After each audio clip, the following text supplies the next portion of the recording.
Good day and welcome to Hindustan Foods Limited Q1FY25 earnings conference call.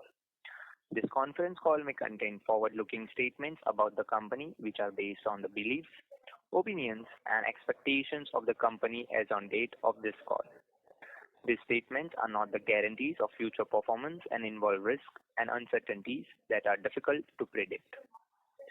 As a reminder, all participant lines will be in the listen-only mode, and there will be an opportunity for you to ask questions after the presentation concludes. Should you need assistance during the conference call, please signal an operator by pressing star then 0 on a touchtone phone. I now hand the conference over to Mr. Samir Kothari, Managing Director of Hindustan Foods Limited. Thank you, and over to you, sir. Thank you. Good afternoon and welcome to our Q1FY25 earnings conference call. I am joined on the call by Ganesh Argekar, Executive Director, Mayank Samdani, Group CFO, Vimal Solanki, Head Corporate Communications, and SGA, our Investor Relations Advisor. I hope everyone has had a chance to go through our updated earnings presentation uploaded on the exchange as well as our company website. It has been an interesting quarter for us here at HFL, where we did end up posting the highest ever turnover and profitability numbers, but still felt that thoda hai, thode ki zarurat hai. Thanks to the heat wave and the extended summer, some of our product categories, including ice creams and beverages, performed exceedingly well, though in some other categories, we continue to see tepid volume growth and also deflationary pressures. Having said that, and in spite of me promising my team not to use the word green shoots, I have to say that we are witnessing some volume growth recovery. It's a little early to judge whether this is a revival of the consumption demand or a temporary blip caused by the elections and a base effect of the previous year. Suffice to say that we are cautiously optimistic about the future. While the FMCG sector slowly regains its momentum, we continue to be extremely bullish about our foray into footwear and are working hard on integrating the business and building a foundation to grow. In summary, the macroeconomic environment, particularly the inflation scenario, continues to present a complex puzzle, and we are working hard to make our business resilient to any shifts in the outside environment. We are striving to build a model where these shifts might affect our top line, but our bottom line should not be undermined because of these fluctuations. We are doing this by winning new customers, diversifying into new product categories, while continuing to invest in the FMCG business to be prepared for the return of the consumption demand as and when it happens. With this, I will now hand over the call to Ganesh Argekar, our Executive Director, to brief you on the operational highlights. Thank you, Samir. Good afternoon, everyone. I will now walk you through the operational and business highlights for Q1FY25. As I mentioned in the last quarter interaction, the integration of Bhaji and the shoe business is a mammoth exercise involving regulatory approvals, integration of systems, processes, and more importantly, integrating large teams spread across multiple locations. While this quarter continued to be affected by these challenges, I am pleased to inform you that the integration of healthcare and wellness plant in Bhaji is progressing and it clocked the highest production in July 24 last month. We have received most of the regulatory approvals and have resumed exports to UAE, Australia, Africa, and in addition to the domestic business. The only approval that is pending is from the Russian FDA that is expected to take another year, thereby delaying exports to Russia. Additionally, the integration of the North shoe factory is progressing and we expect it to be completed by the next quarter. In the meantime, we have started operations in the new sports shoe line set up in the south and are confident of ramping them to the full capacity by Q3. As a sign of a commitment towards the shoe business, the board has authorized an investment up to 50 crores in the wholly owned subsidiary KNS ShoeTech by way of subscribing to the rights issue. As mentioned by Samir, we continue to invest in our existing business and all the previously announced brownfield expansions at various sites including Hyderabad, Silvassa, Lucknow are progressing quite well. As far as new sites are concerned, the new ice cream factory that was being set up in Kundli, Haryana has been transferred to Nashik due to certain operational issues, and this has led to some delay in the project. Production is expected to commence by March 25, that is the next season. With this, I will now hand over the call to Mayank Samdani, our Group CFO, to take you through the financial results for the quarter ended 30th June 24. Thank you. Thank you, Ganesh. Good afternoon, everyone. I would now run you through the financial performance for the quarter that went by. We achieved the highest quarterly turnover on a consolidated basis at rupees 670.9 crores, having grown at 40.4%. This was on the back of the seasonal uptake of ice creams and beverages, and in addition of the few businesses at Baddi and the new shoe business. It did, however, fall a little short of our expectations, as we saw some fall on the commodity prices in the quarter, and the fact that Baddi and the shoe factories are still in the process of being integrated and have not ramped up to the level that we would like. These factors did lead us to being able to post our highest ever PBT numbers of rupees 36.2 crores. The continuing integration of Baddi factory and the shoe units, which have led to the higher growth in our EBITDA numbers, a growth of 47%, than the PBT numbers, which was up only 23% in comparison. Since we were not able to completely absorb the additional depreciation and finance costs of these businesses. Our PAT for the quarter was also at the historical high of 27.2 crores, having grown at 16.5%, despite being affected by the higher tax incidence in this quarter. The effective tax rate is increased to around 25% as compared to 20% in last year. We believe that the effective tax rate will be around 25% here on. With this, I would like to open the floor for the questions.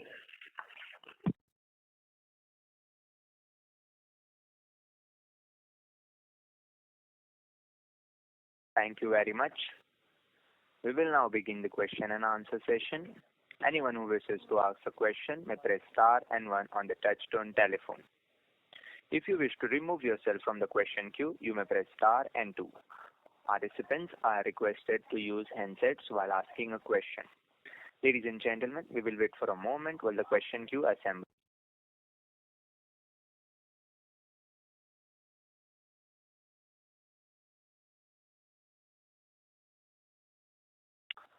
Our first question is from the line of Faisal Hawa from HG Hawa. Please go ahead. Samir, what is the kind of progress we are making on the private labels to be supplied to, say, modern retail or even for e-commerce companies? I believe we had a person who was handling it standalone. And is it now even 5% of our revenue totally? And second, within this footwear space, how are these BIS norms going to affect us?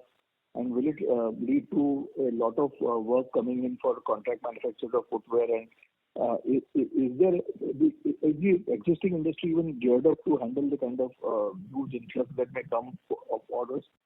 And are the shoe companies still facing some kind of shortages in replenishing their showrooms? Good afternoon, Faisal. First, as far as private labels is concerned, we continue to work with most of the online as well as offline retailers. As I mentioned earlier, that business is a very strategically important business for us. But from a volume perspective, or for that matter, from a value perspective, it continues to be very, very small. And that's probably representative of the market in general. When we're dealing with the larger brands or we're dealing with the larger FMCG companies, obviously in terms of scale, our business on private label continues to be very, very small. However, the number of customers in private label has increased tremendously over the last few quarters, including a bunch of B2C brands and online as well as offline retailers. Another interesting aspect of the private label business in the last quarter has been that we have successfully started work with some of the online retailers for our shoe business as well. And in some of the online as well as offline retailers, you will now see shoes which are manufactured by us both women's footwear as well as men's footwear. Again, when you compare that to the larger brands of, let's say, a Bata or a Puma or any of these guys, it's extremely small, but we've definitely started work with those guys as well. Speaking of the shoe business, you are absolutely right. BIS is a major tailwind as far as the shoe business is concerned. I think we've been extremely lucky to be able to get into the shoe business at a time when manufacturing capacity is extremely short. Most of the brands who are in the country are redrawing their manufacturing footprint, redrawing their supply chain, moving away from imports, trying to increase the production in-house. And of course, one of the bigger beneficiaries are contract manufacturers like us. If I have to make a statement as far as the manufacturing industry or the manufacturing ecosystem is concerned, the short answer is no, we do not have capacity enough to absorb the entire demand which is getting generated because of BIS and because of the import duty. And as a result, brands will continue to import. August is the date from when BIS has been implemented. People have stocked up on their imports in view of this, because we do not have the capacity as a country to actually fulfill the demand that the shoes sector has in the country. So from that perspective, I think we are in a great position where in spite of all the integration issues that we are facing in the shoe business, we continue to perform reasonably well. And one more thing is that what is the kind of, can you give some value to the total imports that these large shoe brands like Nike, Puma, Adidas would be making at this point of time into India? That's one. And second question is addressed to Mayank. If the entire shoe contracting, all our facilities are working to say 90 to 95% capacity utilization, would it be a right statement to make that our total EBITDA margin of Hindustan Foods would increase by around 1%? Okay, the first question, Faisal, I actually don't have any published data to talk about. It's more anecdotal, and from an anecdotal data, I can tell you that at least as far as the high-end shoes are concerned, you mentioned Nike as one of the brands. Majority, I would say nearly 80% of the shoes are actually imported. On the other hand, in the mass market and slightly lower level, there's more of indigenization happening. At the top end level, the ecosystem for making these high-end shoes is just about developing in the country. And I think we still have at least a few more years before we become capable enough to be able to handle the entire range of shoes from perspective of high-end shoes to the mass market. But in terms of numbers, I really don't have any kind of published data of how much is imported and how much is domestic. Now, as far as the financial question is concerned, I don't know if Mayank has got it or he wants you to repeat that question. So, Faisal, so the turnover of the shoe business vis-a-vis our entire business will be around 7 to 10% of the entire business. So EBITDA-wise, surely the EBITDA will increase with the better margins of shoe business, but 1% I am not sure about it. Okay, thank you. I appreciate your answering my questions. Thank you. Our next question is from the line of Akhil Parekh from B&K Securities. Please go ahead.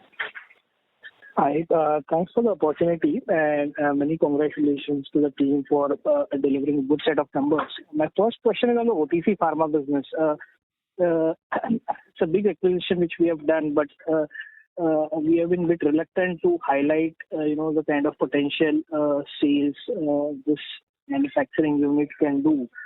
If we can throw a bit more color or give more details around this business, and prior to acquisition, how big was Russia as a percentage of food? of the segment.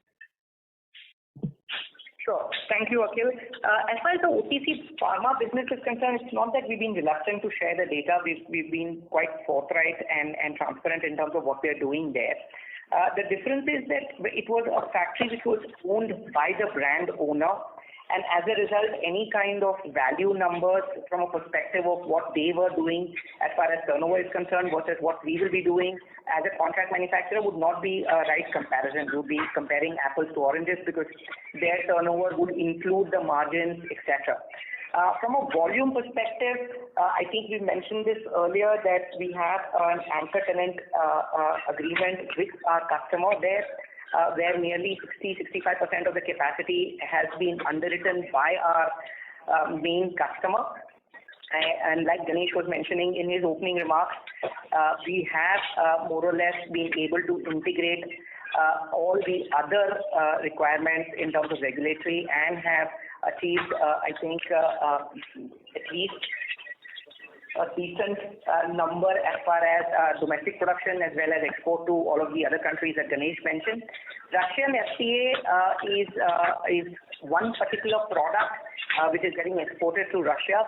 Unfortunately, because of the various political as well as other issues in Russia, that's taking a little bit of a time. One particular product out of probably around 20 odd products that we make, in terms of value, because it's export and because it's a high value item, it's reasonably significant in terms of the turnover. But from a profitability perspective, given the anchor tenant arrangement that we have, we don't see that affecting us too much. Again, just to repeat, in terms of the volumes, again, like Ganesh mentioned in his opening remarks, July of this year, which was the previous month, we hit our highest turnover in Baddi.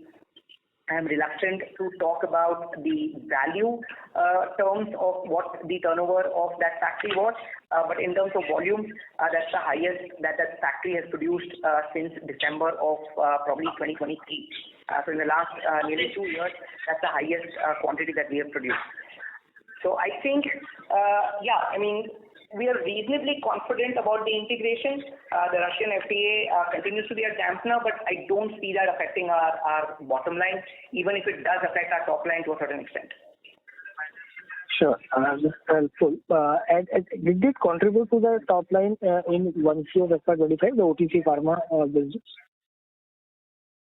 I'm sorry, Akhil, I didn't get that. I'm saying the OTC pharma plant, did it contribute to some extent during the first quarter of FY25, or it will start contributing from July? No, we started production we actually have been trying to run that factory since January of this year. It continues to perform. It's not that the factory is shut. It's just that it has taken us a lot of time in terms of approvals and ramping up the production, because obviously being OTC pharma product, we can't produce unless we have the licenses in place. And again, like Ganesh mentioned, most of the licenses are now in place, and that's why while April, May and June, it did contribute to the top line. And in case of July, it was higher than what it did in the previous month. Okay, great. This is clear. Second, of the sports shoe business, again, the facilities which we have acquired in North, have they contributed in the sales in the first quarter, or it will start contributing from second quarter? So again, Akhil, both the factories, right, Baddi as well as the sports shoe facilities have been acquired as a going concern. So while we've been facing integration issues, whether it is related to systems, processes, or people in case of the North shoe factories, or in case of regulatory issues in case of Baddi, it's not that the production was zero. It's not where we would like it to be. We expect, and which is why I in my opening remarks I said thoda hai but thodi ki zarurat hai. Sure. We would definitely prefer and like it to be a little bit higher than what it is. And we are saying that I think, especially as far as Baddi is concerned, I think this quarter we should be at a decent level. And with the shoes, we are hoping that from Q3 we should be where we want to be as far as the shoe business is concerned. Okay. So is there a slight delay basically by a quarter for this shoe business? depends on how you define ramp up. I mean, if you talk about the this quarter's performance of the shoe business, we have already exceeded the turnover from at a run rate basis from what we acquired it at. But like I said, thoda hai, but thodi ki aur zarurat hai. We are confident that we should be able to ramp it up further. Okay, great. And just two more questions before I get back in queue. Last 5 quarters, if I look at it, I know EBITDA margin is not the right metric to look at, but has sustainably been above 8% kind of thing. So is it largely because of the price deflation what we have seen, or is there some change in the product mix or some change in the business model where, probably the shared model is contributing more to the top line? So while I'll ask Mayank to get into the details of the question, let me just repeat my caveat. Margins is not the best way to look at our businesses. The reason why in our commentary, or rather in Mayank's commentary as well as now in the investor call opening remarks, we talked about EBITDA margin. That's because of the seasonality. We wanted to ensure that people like you who are following the company understand the effect of seasonality as far as this quarter is concerned, while also appreciating that Baddi and the ShoeTech business continue to drive down our PBT and PAT numbers. But I'll let Mayank explain that to you in detail. Hi, Akhil. So you are correct in both the sense that the EBITDA margins from last 5 quarters is over 8% mainly because of the deflationary trend which is there. So the deflationary trend is still there. We are not seeing that it is sustained yet. So the margins are better because of deflation, and also the shoe business and the new businesses which are there are better in terms of margins. That is why we are seeing some blip in the EBITDA margins.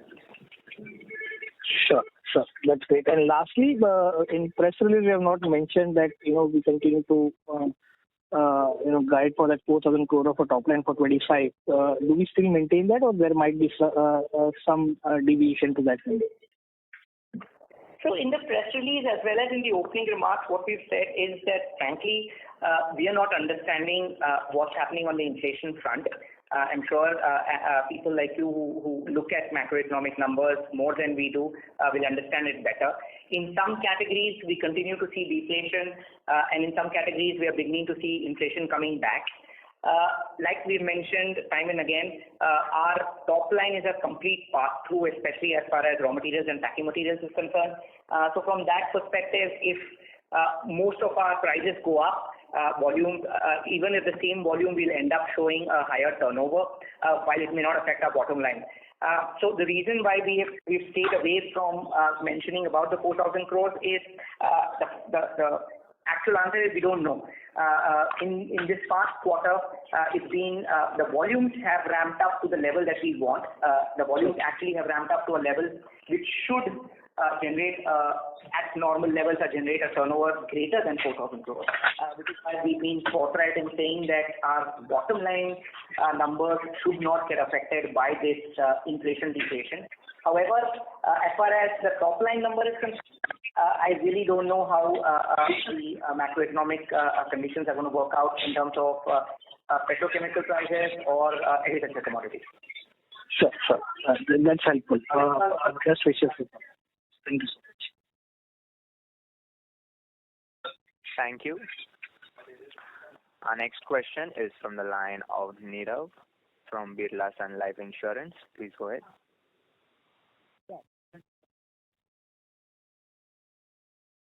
Hello, Nirav sir.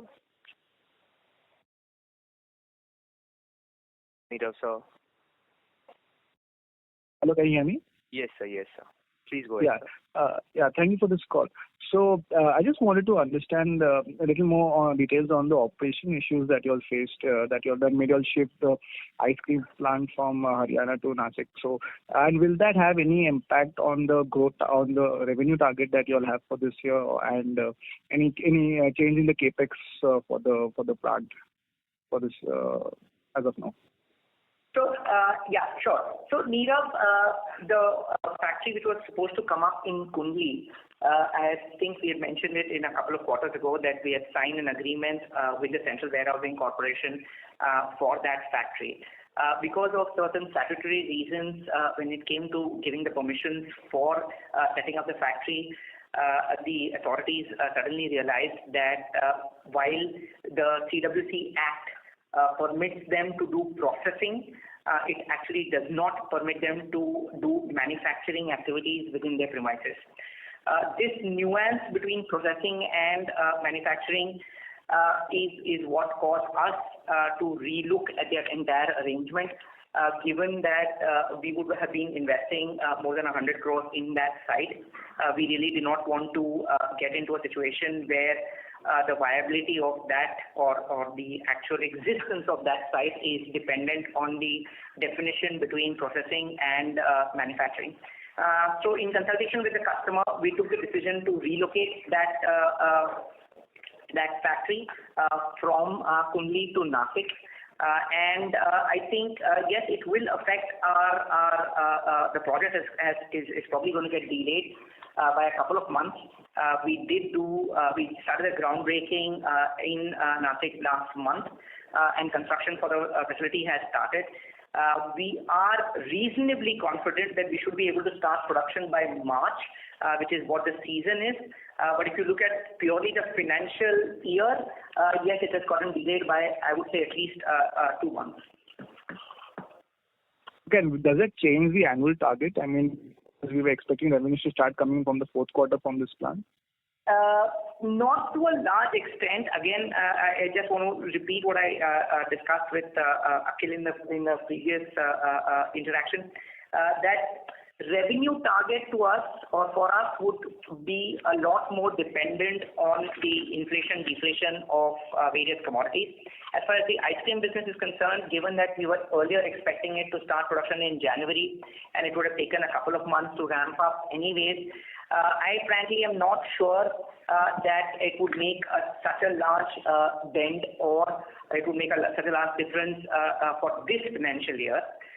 Given that now that ramp-up period will happen between March and April, definitely it will make a difference of 1 month, 1.5 or 2 months, but that's during the ramp-up phase. So no, if you had to look at the turnover, I think the bigger fear or bigger downside risk is more about inflation deflation rather than about the delay of the ice cream project.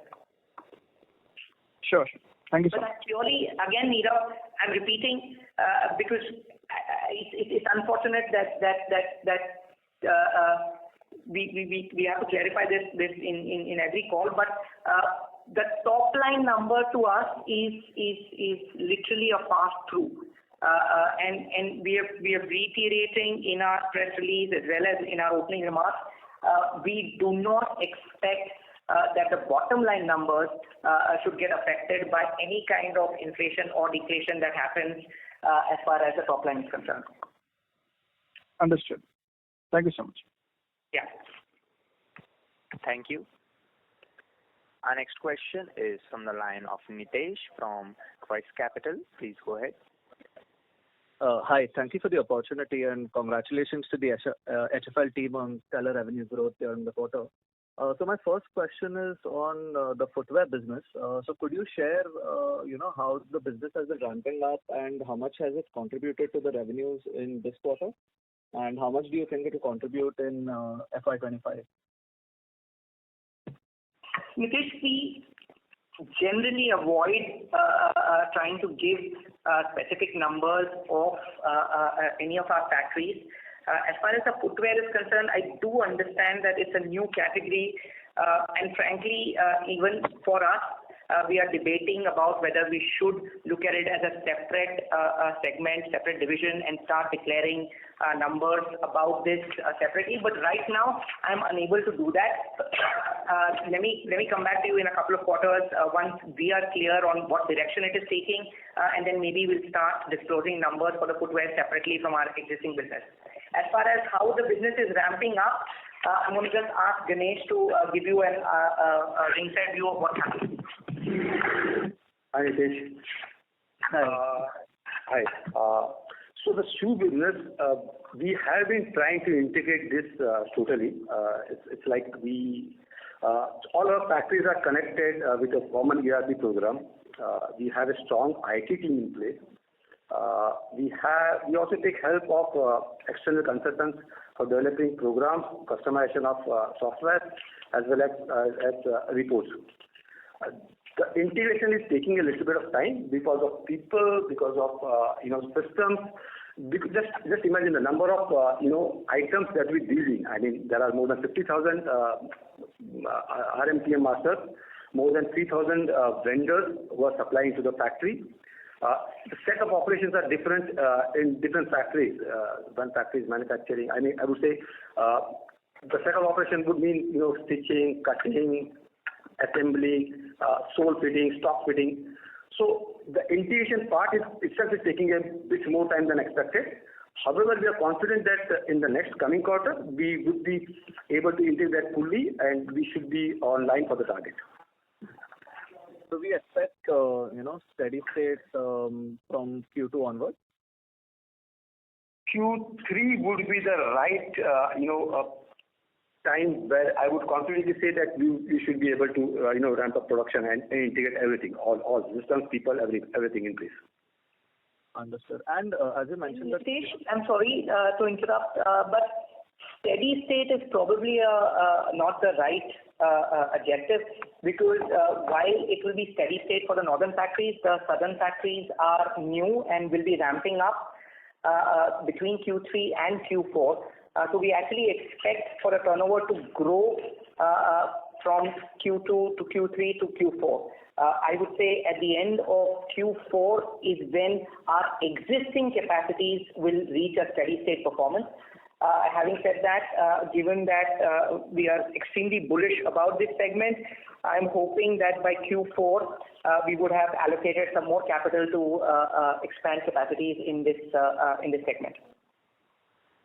Okay. And as you mentioned that the footwear business is in the ramp up phase, if it was completely all the integrations were done, how much of a margin improvement should we expect?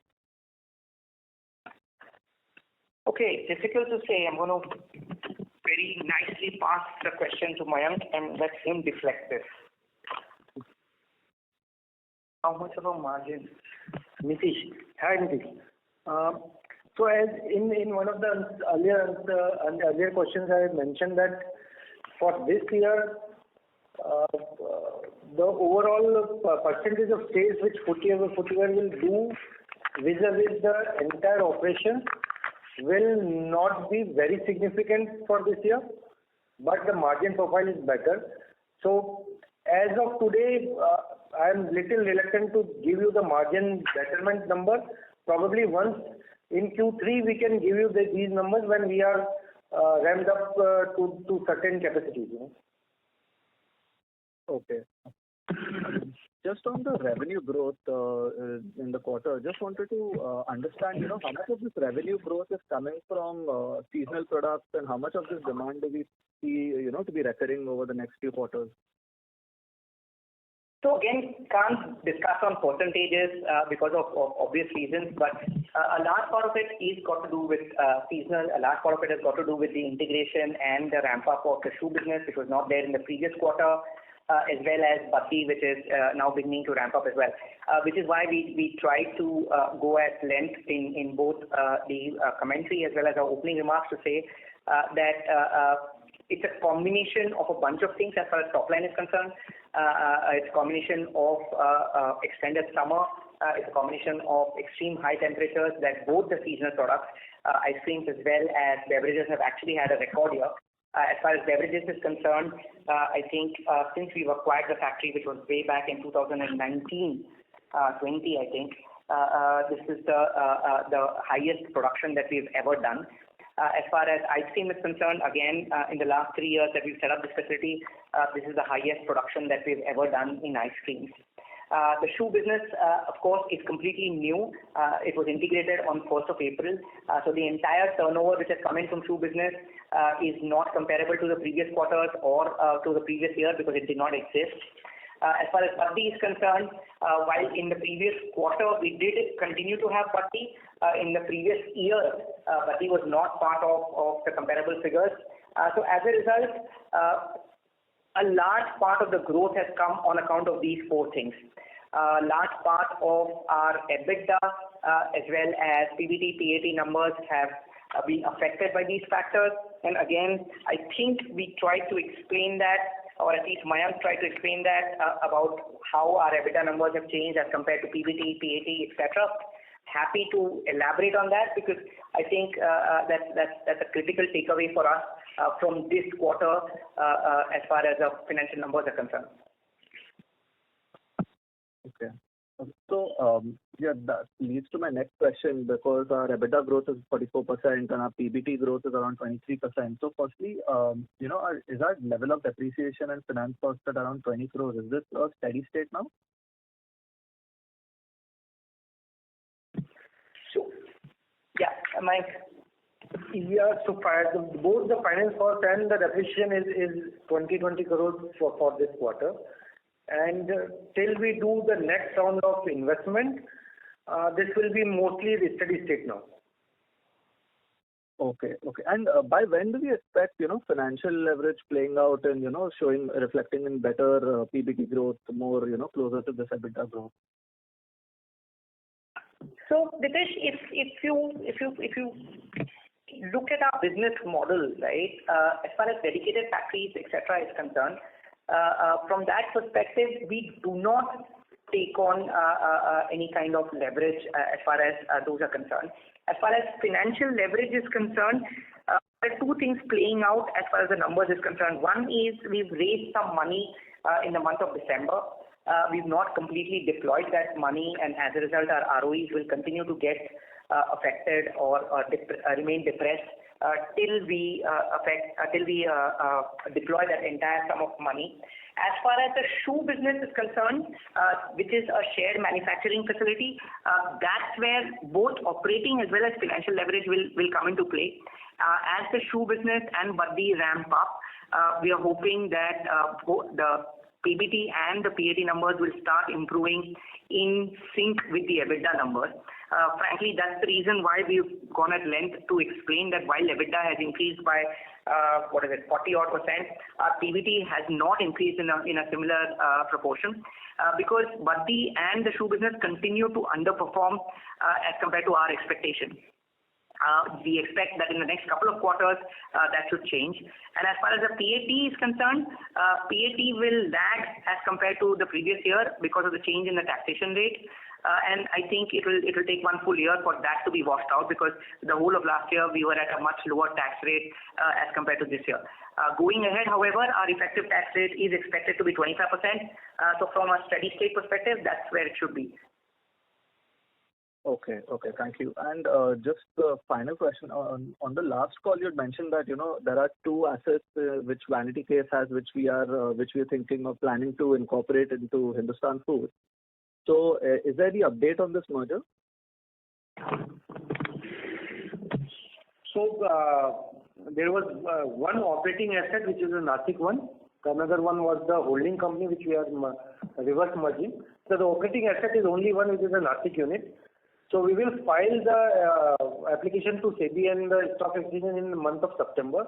And we expect that NCLT process will take another year to complete. But so, we are hoping by September 25, the entire process will be completed. Okay. This is the plant which caters to D2C brands mainly, right? No. This is the plant where we are manufacturing certain dry mix powders for a large customer. This is also the plant where we are relocating now the ice cream project. Okay. Thank you so much. Thank you. Our next question is from the line of Mayur from Wealth Manager India Private Limited. Please go ahead. Hello. Am I audible? Yes, sir. Good evening and thank you for taking my question and congratulations on the recent set of numbers. Actually, I understand that you would not be very comfortable giving all the percentage growth for categories, but just to understand how has the core FMCG segment performed? There is a lot of understanding that the rural is coming back at the OEM levels and things are improving. So at your end, how have you seen the core FMCG category growth? Is it closer to now double digit, or is it still very low in terms of growth, or is it flat? How has it performed? Mayur, in my opening remarks, I did mention that I will not talk about green shoots. And the fact of the matter is, the answer is we don't know. Yes, you're right that there's been some amount of euphoria coming back. There's some amount of good numbers coming back as far as rural demand, etc. is concerned. We really don't know, and it's too early to say whether this is a structural return of the consumption, or this is just something which has been caused because of the money of the elections, as well as because of just the base effect of the previous years. I think you'll have to give us a couple of quarters more to understand what is happening, and frankly, the commentary from our customers will probably be a better indicator of what is happening on the rural demand, because please appreciate that we are the secondary network effect of that, right? I mean, when you have rural demand coming in, they will be the first beneficiary. They will start selling more. Once they start running out of capacity, that's when they would come to us to set up new facilities, and there will definitely be a lag. So the day you start seeing the CEOs of our customers raving about the rural demand, the next quarter we will start raving about it as well. So outlook is one thing. Samir, I just wanted to know how has it done in the quarter gone by? Has the growth picked up? I understand you will not be ready to commit whether it's a structural change or not, but how has it happened in the quarter? So in case of some categories, it has definitely picked up. In case of some categories, it has not. I really am unable, and given that we work with so many categories, right? It's very difficult for me to make a generalized statement. I mean, we deal with products. So, for example, beverages and ice cream have done tremendously well. Is it because rural demand came back, or is it because it was just too hot? Incidentally, within the beverages segment, some of our customers did well. Some of them actually did not do well. Now, is it because those customers were... I meant the FMCG outside the seasonal products. Sorry. I understand those are FMCG, but I meant outside the seasonal, which we know that it has done very well, right, in the quarter gone by. But I'm saying outside the seasonal products, the FMCG, core FMCG. Mayur, difficult to comment here. I really do not have that kind of data of being able to make a comparison, and I really do not want to go out on a limb and say that yes, Achyadin are here, or that Achyadin are coming, or that they are not coming. Either way, I don't think we have enough information right now. Okay, so last question from my side is, you in your commentary as well as opening remarks in the press release, everywhere you have been talking about this inflation, deflation impact, and you've been trying to explain. Is it too much on the top of the mind, and which are the categories which you feel, why is it so much of a point to be understood that is the impact in the coming quarter so huge that we need to worry about the impact of inflation, deflation on your sales numbers? Because I don't remember this as such a significant element, as a point of on the top of the mind, and which categories if you would like to call out? Mayur, if you look at the way we operate, right, and if you look at our business model, you will understand why we keep emphasizing about this.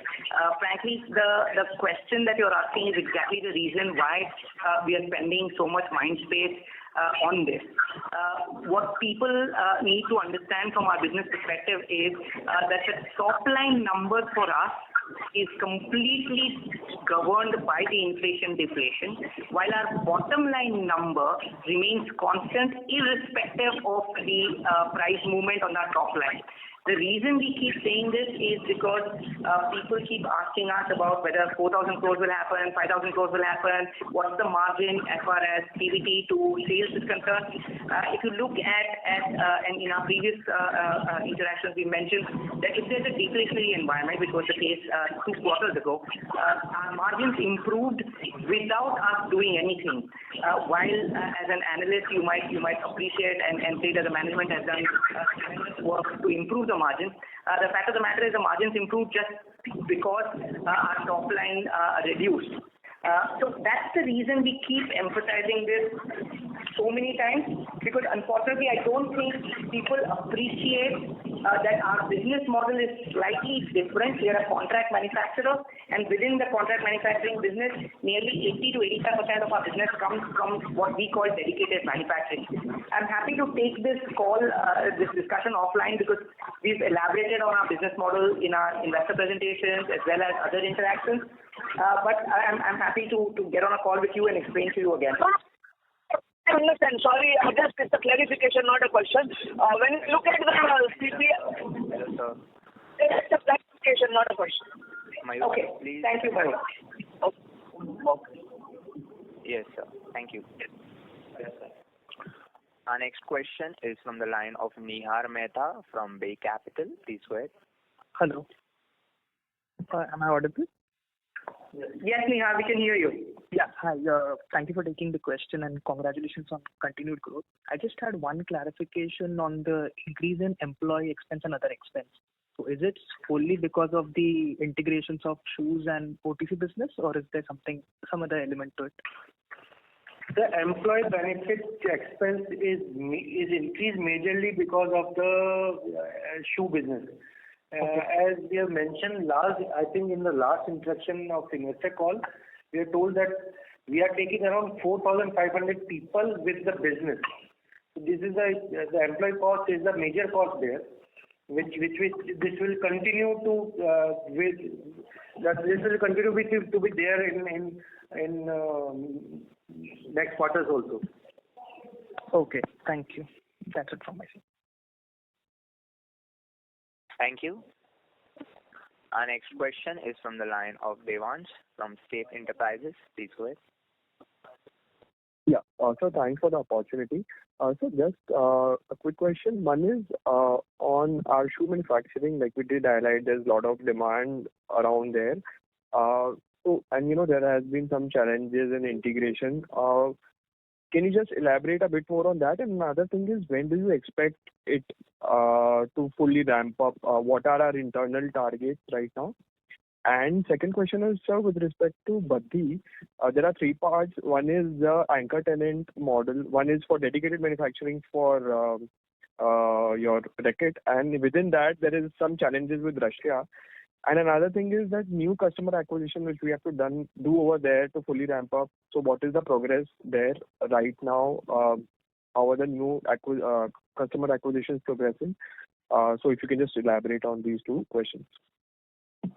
Sure. Devansh, as far as the shoe business is concerned, I think Ganesh spoke about it. We expect from Q3 for at least the North factories to ramp up to their stated capacities. The South factories will continue to ramp up further between Q3 and Q4. Assuming that we're not doing any more capacity additions, Q4 would be the steady state number as far as the existing capex that has been invested in the shoe business is concerned. From a target perspective, I think I answered that earlier for someone. It's a little, we ourselves as a management are a little confused about whether we should start disclosing the shoe business numbers separately or not.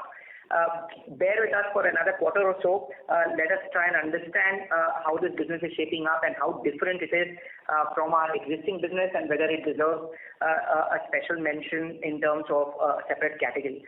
For the time being, all I can say is that we are hoping that by Q4 we should be able to be fully ramped up for our existing investments as far as the shoe business is concerned.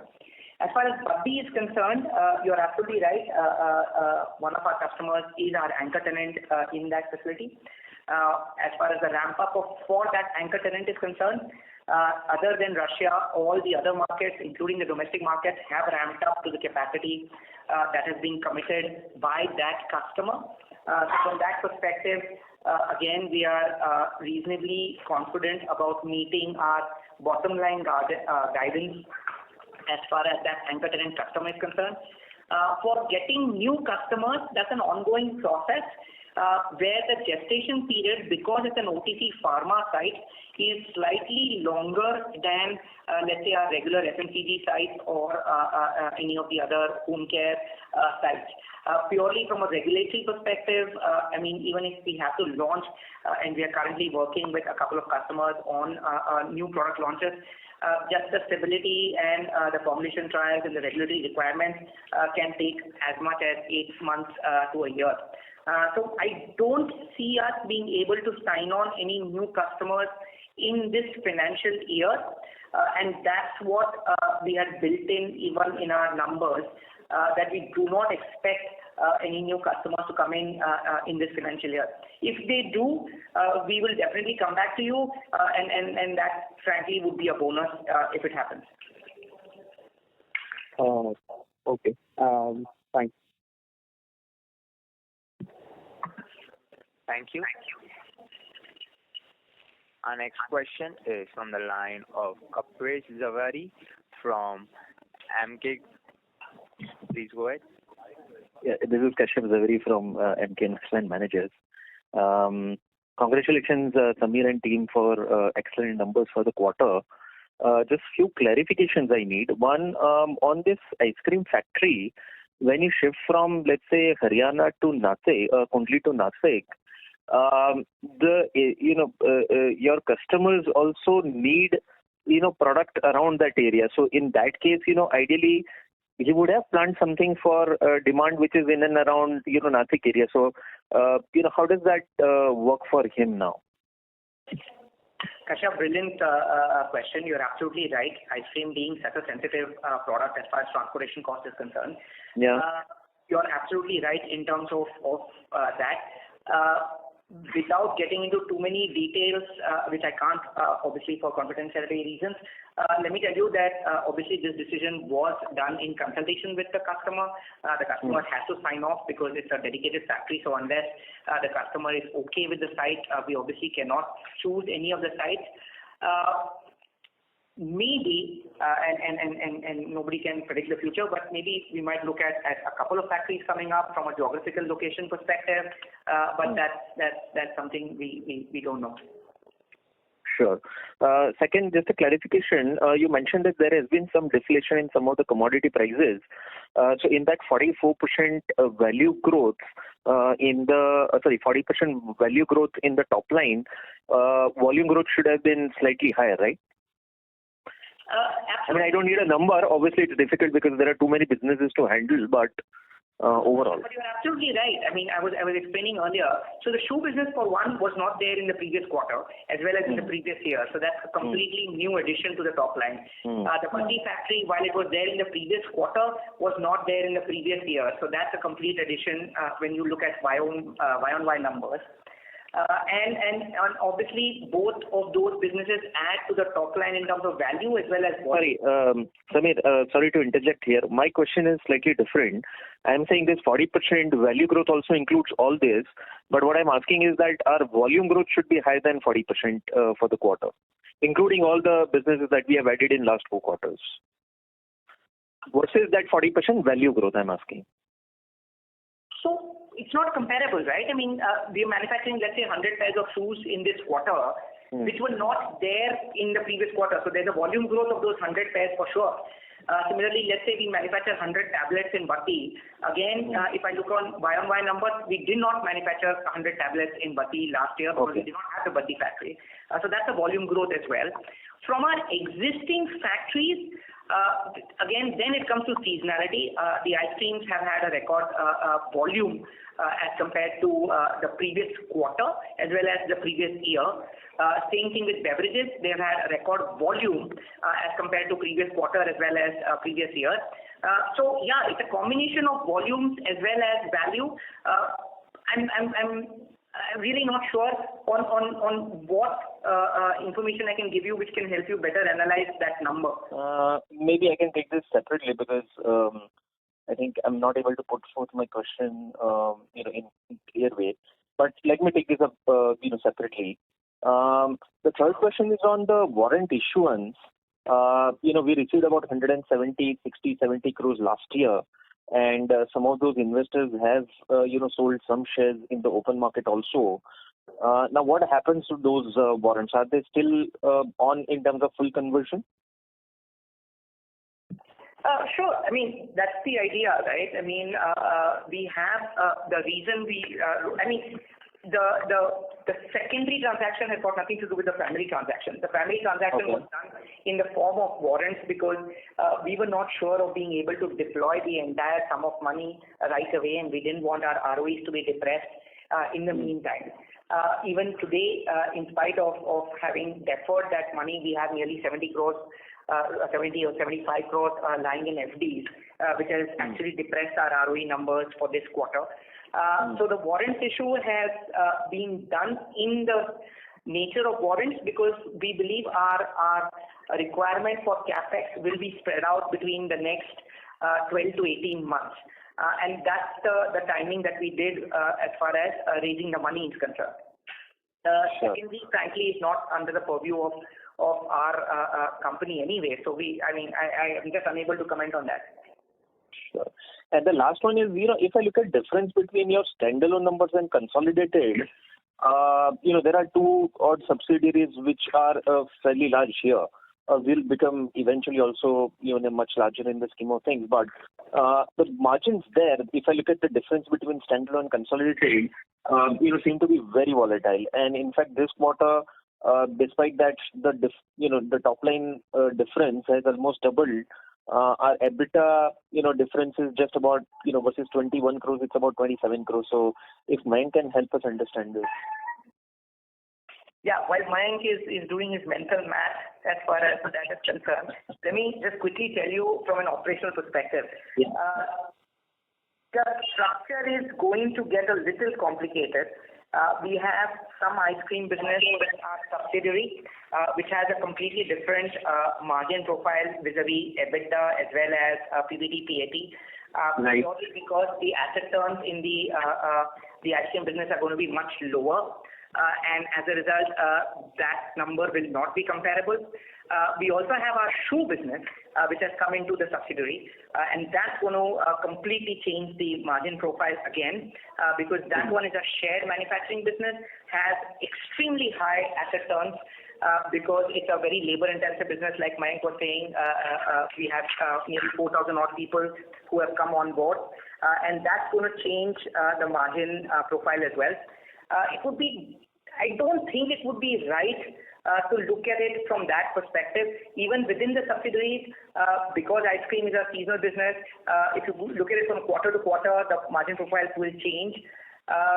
We have tried to explain that at a console level, saying that EBITDA has risen more than the PBT numbers because Batti as well as the shoe business have not performed as well as they should have. We've also tried to inform that PAT is grown lower than PBT because the tax rate has increased.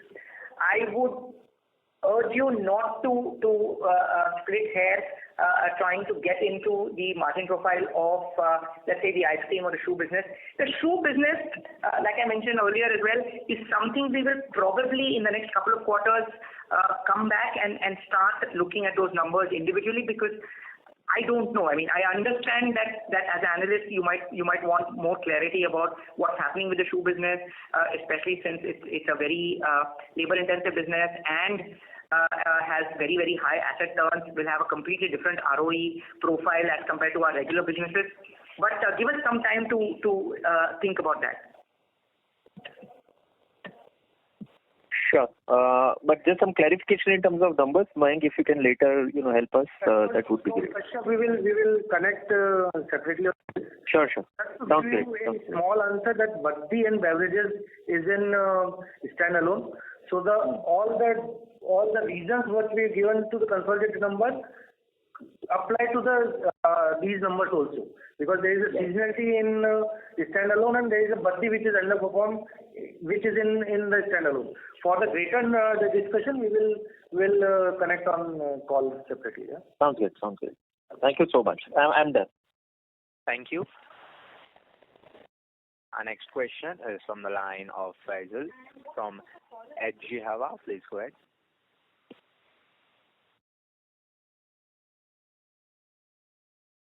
Hello, Faisal sir.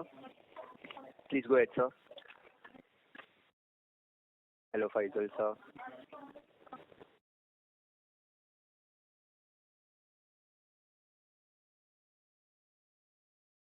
The line from Faisal sir has been disconnected. As there are no further questions from the participants, I now hand the conference over to the Mr. Vimal Solanki for closing comments.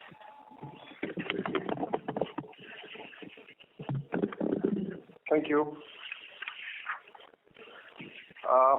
So while we faced some integration challenges and operational delays, our commitment to strategic investments and the strength of our diversified portfolio have enabled us to achieve significant milestones this quarter. Private label business at HFL is important and remains a focus. It also helps our business development and R&D busy and charged. Unfortunately, in the overall space, it will remain insignificant. While both footwear and OTC pharma are highlight categories at HFL, they are also the most complex businesses amongst all categories. So once the integration and ramping up is in place, I am certain they will get onto our press release headlines soon. I take this opportunity to thank everyone for joining on this call. I hope we have been able to address all your queries. For any further information, kindly get in touch with us or SGA, our investor relations advisors. And here, sending you a dose of patriotism from our family to yours this 15th of August. Jai Hind. Thank you. On behalf of Hindustan Foods Limited, that concludes this conference. Thank you for joining us, and you may now disconnect your lines.